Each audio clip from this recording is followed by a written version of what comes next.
Learn an easy method for sewing curved hems. Hi, I'm Michelle Paganini. I'm the owner of Paganoonoo and I'm an upcycle sewing guru. I sell upcycle sewing instructions, and what I want to share with you today is my technique for sewing up curved hems. What I'm going to do is basically a stay stitch just along where the hem, I want the hem to turn, so just shy of it, because I'm going to flip it over and iron it based on where that stitching is. So I'm going to sew that all the way along here right now. What I have is a sleeve, and this is the top of the sleeve head, which happens to be a nice curve. And I have it on a fairly wide stitch, wide enough that it's going to be easy to gather. You can see the stitching on here, and I'm going to use that as a basis for pressing. So I have the sleeve upside down. This would be the right side for me, and this is where I want to do the pressing. And I'm going to turn it. I'm going to do the same thing, just every inch or so.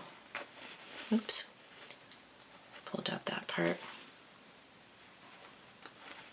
Just pull it up a little bit, and you can always do more or less depending on how you want it to go. But I'm getting a pretty nice press on the curve.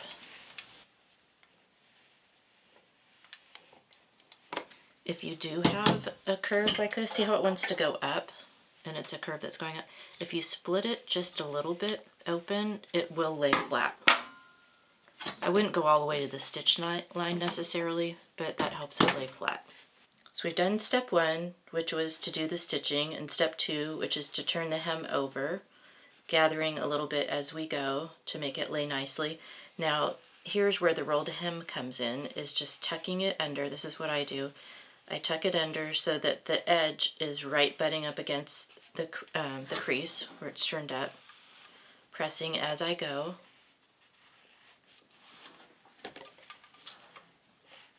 You just finesse it a little bit.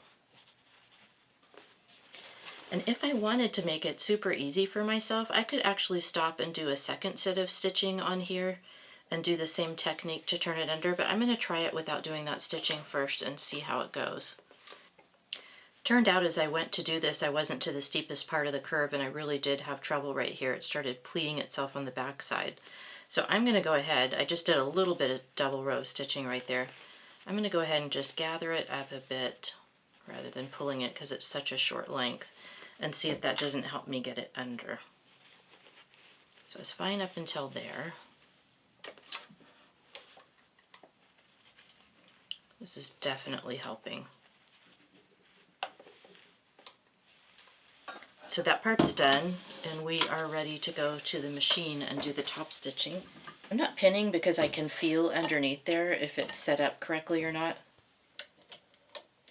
And the goal is to stitch right at the outside edge, which I can feel with my finger right here. So if I can feel that it's not right, I can turn it under, make sure it's tucked in. I suppose I could pin it, I just haven't done that.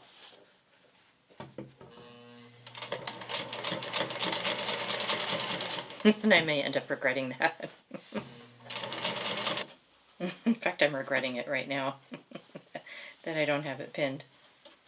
So I think I'm a little cattywampus on the underside. I went in and heavily pinned it. I realized with the curve, as soon as it started in on the curve, I'm in trouble.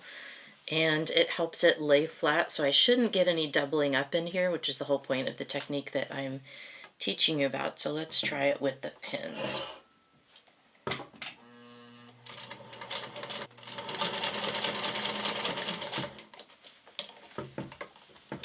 Alright, let's press it and then see what we've got. That'll be the true test of how well it turned out. It wasn't the smoothest in my stitching, not bad. If it was the same color thread, it would look just fine. And on the underside, this is exactly where I decided that I needed to pin because it just went wrong. What I tend to do when this kind of thing happens, if I haven't pinned, is just go in with the hand needle and stitch it on there. You can see how much more successful the curves were where it was actually pinned down. But that looks pretty good. It looks like I missed an edge right here. It's right on the edge all the way around, and it's pretty smooth. We have only one place with the crease, and if I had had that pinned, it would have come out very nicely. That's how easy it is to make a curved hem. Paganoonoo is an upcycle sewing company, and we support you in successful upcycle sewing. How I do that is with these videos, and then the other way is by selling instructions for upcycling that walk you through step by step exactly what you need to do to reproduce a Paganoonoo design. Visit Paganoonoo.com.